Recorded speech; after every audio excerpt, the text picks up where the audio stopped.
بسم اللہ الرحمن الرحیم۔ خواتین حضرات السلام علیکم۔ ہمارے بچپن میں جاپانی ہم نے کبھی نہیں دیکھے تھے، ان سے کبھی ملے نہیں تھے، تب جاپانی پھل بھی نہیں آتا تھا، لیکن جاپانی مصنوعات بہت مشہور تھیں۔ مجھے یاد ہے مافی، National, Toshiba, Samsung, Mitsubishi, Honda, Toyota, یہ سب جاپانی۔ کسی ان پڑھ سے ان پڑھ جو آدمی کے پاس بھی بیٹھتے تو وہ یہ کہتا تھا کہ جاپانی جو چیزیں ہیں ان کی کوالٹی بہت اچھی ہوتی ہے۔ یعنی مجھے لگتا ہے شاید وہ کوالٹی کے مطلب ہی پوری طرح نہ جانتا ہو، لیکن اس کا یہ بلیو ہوتا تھا کہ جاپانی جو پروڈکٹس ہیں دے آر دا بیسٹ۔ اچھا، مجھے یاد ہے اس کی نقل کے طور پہ پھر کوریا کا سامان آنا شروع ہوا، جاپانی جیسا وہ بنانے کی کوشش کرتے تھے، میڈ بائی کوریا یا میڈ ان کوریا، لیکن وہ ذات 2 نمبری کہلاتا تھا۔ پھر اس کے بعد چین نے شروع کیا تو چین کوالٹی کے اس معیار پہ بہت عرصہ نہیں پہنچ پایا، اور چینی چیزیں ہمیشہ کوالٹی کے تمام معیارات کے برعکس عارضی سی چیزیں کہلاتی تھی۔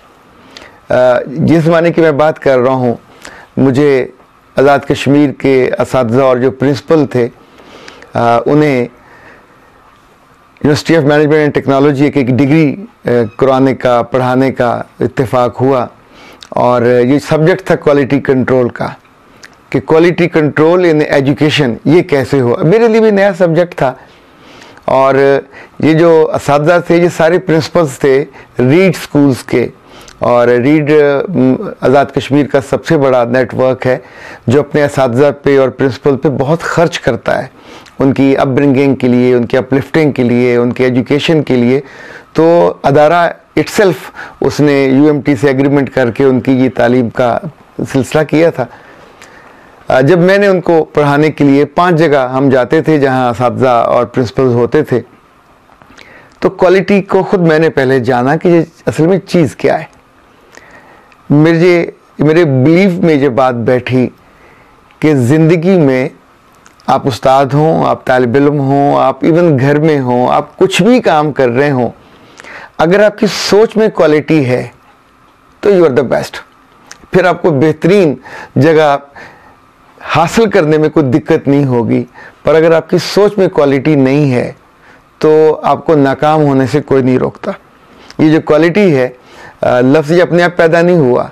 جاپان جب آلموسٹ ہار گیا تھا اور جنرل آرتھر اس کا سربراہ بنا تھا جو امریکی تھا، تو اس نے دیکھا کہ جاپانی تو بالکل یعنی پس گئے، جنگ وہ ہار گئے تھے اور پورا سسٹم ان کا کولیپس کر گیا تھا۔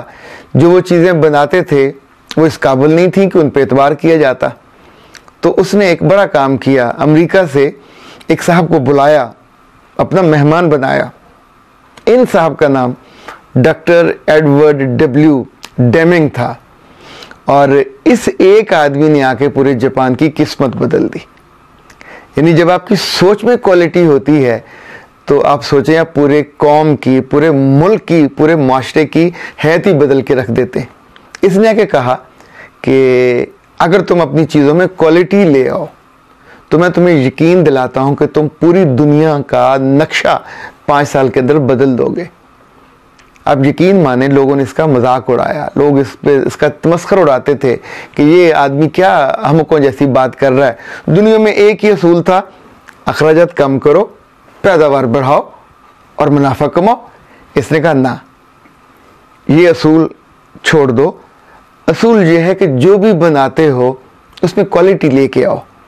جو کوالٹی ہے وہ تمہاری پیداوار بھی بڑھائے گی، وہ تمہاری عزت بھی بڑھائے گی۔ سو اس نے ایک لفظ دیا جس کا نام تھا کائزن یا کائزن تھیوری۔ جاپانی کہتے ہیں کہ اس نے ہمیں 14 باتیں، 14 اصول اور ایک یقین دیا، اور وہ جو یقین تھا، آپ سوچیں، جس نے پوری قوم کی، پوری نسل کی اور پوری جاپان کی قسمت بدلی۔ وہ چند لفظ ہیں، وہ یہ کہتا ہے کہ ہر روز بہتری لانا،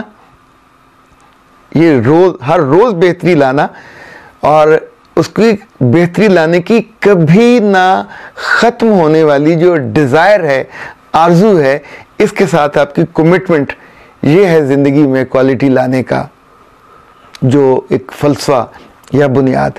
اساتذہ کے ساتھ جب بات ہم کرتے تھے تو اساتذہ کو یہ بات ایجوکیشن میں سمجھنا مشکل ہوتا تھا. دیکھیں کوالٹی جب ہوتی ہے تو پھر آپ کو کہنا نہیں پڑتا, لوگ مانتے ہیں.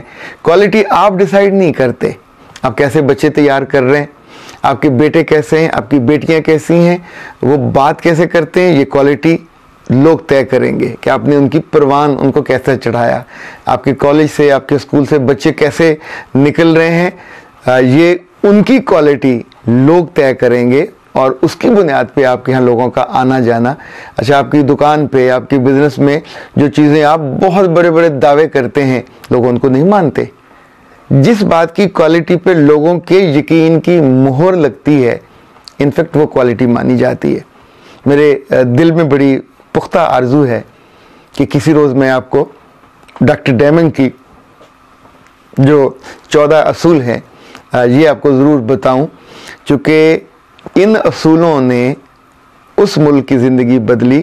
تو انہوں نے 1950 سے ڈاکٹر ڈیمنگ کے نام پہ ایک نیشنل ایوارڈ کا آغاز کیا جو ہر سال اس کمپنی کو دیا جاتا ہے جو اپنے ورکر سے بہت اچھا سلوک کرتے ہیں, جن کا منافع زیادہ ہوتا ہے, جن کی پروڈکشن اچھی ہوتی ہے اور جن کے کام میں کوالٹی سب سے زیادہ ہوتی ہے.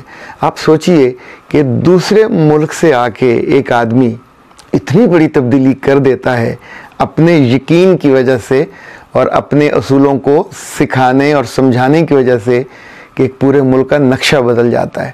آپ جس ملک میں بھی رہتے ہیں یا پاکستان میں رہتے ہوں, ہم اگر اپنی سوچ میں تھوڑی سی کوالٹی لے آئیں اور کوالٹی کانشیس ہو جائیں, اور کوالٹی کانشیس ہونے کا مطلب یہ لفظ کوالٹی نہیں ہے, وہ جو سوچ ہے ہر روز بہتری, ہر پل بہتری, اور اس بہتری لانے میں جو آپ کی کمٹمنٹ ہے کبھی نہ ختم ہونے والی, اس کا اظہار. اس سے پہلے کہ میں بات ختم کروں میں آپ کو بتانا چاہتا ہوں کہ یہ تو بھی کل کی بات ہے. جاپان اور ڈاکٹر ڈیمنگ بہت سال پہلے مکہ میں پیدا ہونے والے ایک مہربان شخص نے اپنی زندگی کی کوالٹی اور اپنے لوگوں کی زندگی کوالٹی اتنی بہتر کی اور بدلی, اور میری جان اور مال اور سب ان پہ قربان. حضرت محمد صلی اللہ علیہ وسلم انہوں نے کہا تھا کہ جس کی زندگی کا آج اس کے کل سے بہتر نہیں ہے اس نے اپنے آپ کو تباہ کر لیا. دیٹس دا کوالٹی اپروچ کہ آپ کو روزانہ کنزیکٹیو امپروو کرنے کی طرف ترغیب دلائی جاتی ہے. So that's a base of quality جس پہ ہم انشاءاللہ آئندہ بھی بات کریں گے. آپ سلامت رہیے اور سلامتی کا باعث بنتے رہیے اپنے ہر شعبے میں.